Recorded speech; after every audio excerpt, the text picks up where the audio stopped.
Good morning, all of you. The topic that we are doing at present is land use. And in the previous lecture, we tried to understand the meaning of land use. And today, we'll start with the next topic regarding land use, and that is concepts of land use. अभी हम जो topic का अध्ययन कर रहे हैं वह है लैंड यूज़ या भूमि उपयोग। हमारे पिछले ई लेक्चर में हमने भूमि उपयोग शब्द का अर्थ समझने का प्रयास किया था और आज हम भूमि उपयोग से संबंधित मूल संकल्पनाओं का अध्ययन करेंगे। कृषि क्रिया के लिए भूमि एक मूलभूत संसाधन है। इसलिए हम क्योंकि कृषि को एक महत्वपूर्ण आर्थिक क्रिया मानते हैं, तो कृषि भूमि भी एक महत्वपूर्ण आर्थिक संसाधन हो जाता है।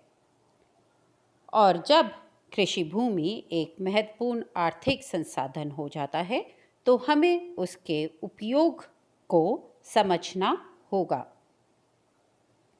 इसलिए आज हम कृषि भूमि उपयोग की मूल संकल्पनाओं का अध्ययन करेंगे। भूमि उपयोग की आर्थिक संकल्पना या economic concept of land utilisation. भिन्न भिन्न मनुष्यों के लिए भूमि का अर्थ अलग अलग होता है। एक भूगोलवेत्ता भूमि को क्षेत्र या स्थान, उत्पादक कारक, स्थिति, प्रकृति, उपभोग पदार्थ या संपत्ति समझता है, जबकि अर्थशास्त्री भूमि को सदैव पूंजी मानता रहा है। भूमि की स्थिति, वहाँ की गम्यता भूमि के महत्व को बढ़ा देती है। जब तक भूमि अपनी प्रकृति प्रदत्त विशेषताओं के अनुरूप रहती है, उस भूमि का आर्थिक महत्व कम होता है। परंतु जैसे ही मानव अपनी इच्छानुसार उस भूमि का उपयोग करने लगता है, वह स्थान पूंजी बन जाता है। इसलिए यह कह सकते हैं कि मानवीय उपयोग के साथ भूमि एक आर्थिक संसाधन बन जाती है और भूमि उपयोग की आर्थिक संकल्पना भूमि को एक आर्थिक संसाधन मानती है। भूमि उपयोग क्षमता की संकल्पना। भूमि उपयोग क्षमता से तात्पर्य भूमि संसाधन इकाई का और उसकी उत्पादक क्षमता से है। जिस इकाई क्षेत्र में उत्पादन लागत की अपेक्षा शुद्ध लाभ अधिक होता है, तो उस भूमि की क्षमता उत्तम मानी जाती है। इसी शुद्ध लाभ के आधार पर भूमि उपयोग क्षमता का निर्धारण होता है। भूमि उपयोग क्षमता का निर्धारण सामान्यतः किसी निश्चित समय एवं उपलब्ध तकनीकी स्तर के संदर्भ में किया जाता है। भूमि उपयोग क्षमता की व्याख्या अकृष्य, कृष्य, शुद्ध बोया गया क्षेत्र तथा सिंचित बहुफसली प्रति एकड़ उपज आदि के संयोग से ज्ञात की जाती है। तो भूमि उपयोग क्षमता का अर्थ हम भूमि की उर्वरता, उत्पादकता और उससे प्राप्त होने वाले लाभ से लगा सकते हैं। भूमि के आदर्शतम उपयोग की संकल्पना। भूमि का ऐसा उपयोग जिससे सर्वाधिक आय प्राप्त होती है, उसका आदर्शतम उपयोग है। भूमि का सर्वोत्तम उपयोग उस समय होता है जब उसका उपयोग एक या अधिक उद्देश्यों की प्राप्ति के लिए सर्वाधिक शुद्ध लाभ या न्यूनतम नुकसान की भावना से किया जाता है। अतः आदर्शतम भूमि उपयोग की संकल्पना तुलनात्मक लाभ के सिद्धांत से तय होती है। तुलनात्मक लाभ की संकल्पना, कंसेप्ट ऑफ कंपैरेटिव एडवांटेज। भूमि उपयोग का निर्धारण निर्णयकर्ता तुलनात्मक लाभ के आधार पर करते हैं। हम देखते हैं कि यूक्रेन में गेहूं, मलेशिया में रबर, ब्राज़ील में कॉफ़ी, अमेरिका या यूएसए में कॉटन और भारत में काली मिट्टी क्षेत्र में कपास जैसी फसलों का उत्पादन तुलनात्मक लाभ के आधार पर ही किया जाता है। मिट्टी की उत्पादकता, उस क्षेत्र की जलवायु दशाओं की उत्तमता के कारण गन्ना और चावल की कृषि दक्षिण भारत में उत्तर भारत की तुलना में अधिक लाभप्रद है। तुलनात्मक लाभ दो प्रकार के हो सकते हैं। प्राकृतिक तुलनात्मक लाभ, जिससे अभिप्राय उन प्राकृतिक कारकों से है जिनके सहयोग से उत्पादक अधिक उत्पादन प्राप्त कर सकता है। आर्थिक तुलनात्मक लाभ का अभिप्राय उन आर्थिक कारकों से है जिनमें किसी भी उत्पादन इकाई में दूसरे की अपेक्षा अधिक शुद्ध आय प्राप्त हो।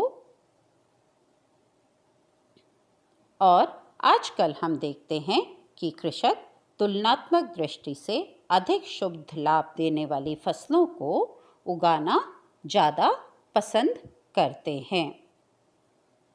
भारत में दलहन, तिलहन, कपास, गन्ना जैसी फसलों के प्रति अब विशेष रुचि दिखाई देने लगी है, क्योंकि इनसे अधिक आय प्राप्त होती है।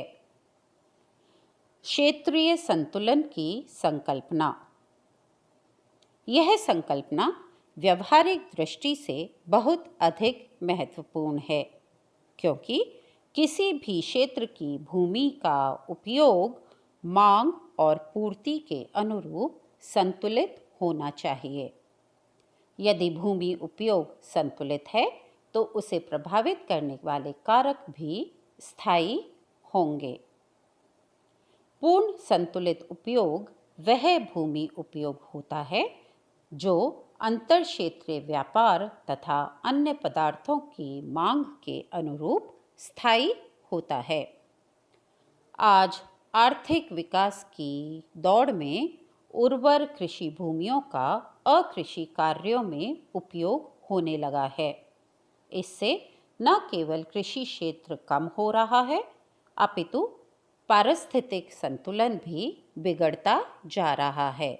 अतः आज भूमि उपयोग अध्ययन में क्षेत्रीय संतुलन का ध्यान रखना पारिस्थितिक दृष्टि से भी बहुत महत्वपूर्ण हो गया है। दूरी की संकल्पना। दो वस्तुओं के मध्य की दूरी कम होने पर उनमें आकर्षण अधिक होता है तथा दूरी बढ़ने पर आकर्षण दूरी के वर्ग के अनुपात में कम होता जाता है। यह संकल्पना गुरुत्व विभव प्रतिमान से क्लियर की जाती है। जर्मन अर्थशास्त्री वॉन थ्यूनेन ने ग्रामीण भूमि उपयोग तथा दूरी के मध्य पाए जाने वाले संबंधों को सैद्धांतिक रूप दिया और यह स्वीकार किया कि बाजार और उत्पादन केंद्र से दूरी बढ़ने के साथ साथ भूमि उपयोग के स्वरूप में अंतर आने लगता है। इससे कृषक का लाभ कम होता जाता है और जैसे जैसे कृषक के घर या अधिवास से खेतों की दूरी बढ़ती जाती है, शस्य प्रतिरूप में परिवर्तन दिखाई देने लगता है। दूरी बढ़ने से शुद्ध लाभ भी कम होता जाता है। इसलिए दूरी किसी स्थान से कृषक भूमि की दूरी जिसमें बाजार या अधिवास प्रमुख हैं, वो उस स्थान के उपयोग को प्रभावित करती है। भूमि उपयोग की व्यावहारिक संकल्पना। यह जो संकल्पना है, behavioural concept of land utilisation, यह संकल्पना भूमि का उपयोग करने वाले कृषक या उत्पादक के व्यवहार और परिस्थिति का अध्ययन करती है। व्यवहार का मतलब है उत्पादक भूमि से उत्पादन प्राप्त करने के संबंध में क्या निर्णय लेता है, क्योंकि निर्णय लेने की प्रक्रिया को अनेक सामाजिक और व्यक्तिगत परिस्थितियां प्रभावित करती हैं। कृषक किसी वर्ष अपने खेत में कोई एक शस्य उगाता है तो किसी वर्ष दूसरा शस्य, कभी वह एक ही शस्य उगाता है और कभी दो या दो से अधिक, या कभी वह मिश्रित कृषि करते हुए शस्य के साथ साथ पशु भी पाल सकता है, जिसमें गाय, भैंस या कुछ भी हो सकती है। यह जो व्यवहारिक संकल्पना है, यह मानव के व्यवहार व आचरण से जुड़ी हुई है। इसके अनुसार निर्णय या डिसीजन टेकिंग एक बौद्धिक प्रक्रिया है और निर्णय में निर्णयकर्ता के जो पहले के एक्सपीरियंसेस हैं वह सम्मिलित होते हैं। यह भी सम्मिलित होता है कि वह निर्णयकर्ता कितना जोखिम उठा सकता है, और निर्णय एक गतिशील प्रक्रिया है जिसमें अनेक विकल्पों में से सर्वोत्तम विकल्प का चयन किया जाता है। किंतु यह जो सर्वोत्तम विकल्प एक समय है, वह समय के साथ साथ विकल्प पुराना पड़ सकता है और एक निर्णयकर्ता एक नया विकल्प भी चूज कर सकता है। तो इस संकल्पना के अनुसार निर्णयकर्ता का व्यवहार, उत्पादन की उपयोगिता, उपादेयता, व्यक्तिपरक संभाव्यता और व्यावहारिकता निर्णयकर्ता के निर्णय लेने के लिए बहुत महत्वपूर्ण है। और यह जो व्यवहारिक संकल्पना है वह ये कहती है कि किसी भी भूमि का उपयोग उस भूमि के ओनर या वहाँ जो कृषक कार्य कर रहा है उसके व्यवहार पर निर्भर करेगी। भूमि उपयोग में प्रत्यक्ष ज्ञान तथा प्रतिमूर्ति की संकल्पना। निर्णयन प्रक्रिया प्रत्यक्ष तथा प्रतिबिंबित ज्ञान से प्रभावित होती है। इसके आधार पर डिसीजन का जो एनवायरनमेंट होता है वह डिसाइड करता है कि भूमि उपयोग किस प्रकार का होगा। जो डिसाइडर होता है वह व्यक्ति स्वयं अपने अनुभव के आधार पर जो उसने ज्ञान प्राप्त किया है उस नॉलेज के अकॉर्डिंग डिसीजन लेता है। कृषि भूमि के उपयोग में जो डिसाइडर होता है वो भौतिक और मानवीय कारकों, जिसमें उच्चावच, जलवायु, मृदा की उर्वरता, भूमि स्वामित्व, सरकारी नीतियाँ, संस्कृति, प्राविधिकी, जीवन स्तर, वहाँ का जो सोशल एनवायरनमेंट है, ये सब चीज़ें मिलकर के और डिसाइड करती हैं कि किस तरीके का डिसीजन होगा। इसके साथ ही जो निर्णय करता है उसकी एक्टिवनेस, उसके एक्सपीरियंसेस, उसकी एज, उसका शैक्षणिक या एडुकेशनल बैकग्राउंड, आर्थिक सामाजिक स्तर, ये सब चीज़ें उसके निर्णय और उद्देश्य को प्रभावित करती हैं। इसलिए हम ये कह सकते हैं कि भूमि उपयोग संबंधी विविध संकल्पनाओं के विश्लेषण से यह स्पष्ट हो जाता है कि भूमि उपयोग का अर्थ बहुत व्यापक और विस्तृत है। इसका स्वरूप मानव सभ्यता के विकास एवं मानव की आवश्यकताओं के अनुसार परिवर्तित और परिमार्जित होता रहता है, होता रहा है और भविष्य में भी होता रहेगा। कृषि फॉर्म में विविधता एवं विशिष्टता आर्थिक, सामाजिक और सांस्कृतिक विकास के कारण आती है और इनसे भूमि उपयोग भी प्रभावित होता है। तो हमने ये देखा कि भूमि उपयोग को प्रभावित करने वाली जो मूलभूत संकल्पना हैं, जिनमें भूमि को एक आर्थिक संसाधन माना गया है, उसकी क्षमता का अनुकूलतम उपयोग करने की बात कही गई है और इस तरीके से भूमि का उपयोग हो कि वह उपयोगकर्ता को मैक्सिमम लाभ प्रोवाइड करे और यह जो निर्णय होता है यह सिर्फ लाभ पर ही डिसाइडिंग फैक्टर नहीं होता है, उस निर्णयकर्ता के सोशल, इकोनॉमिक और प्रीवियस एक्सपीरियंसेस भी इस भूमि उपयोग के डिसीजन को प्रभावित करते हैं।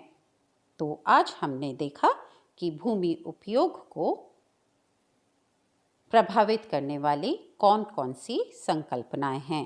So today we studied the various concepts that explain the way the land is put into various uses or the way the land use pattern of an area is decided. Thank you.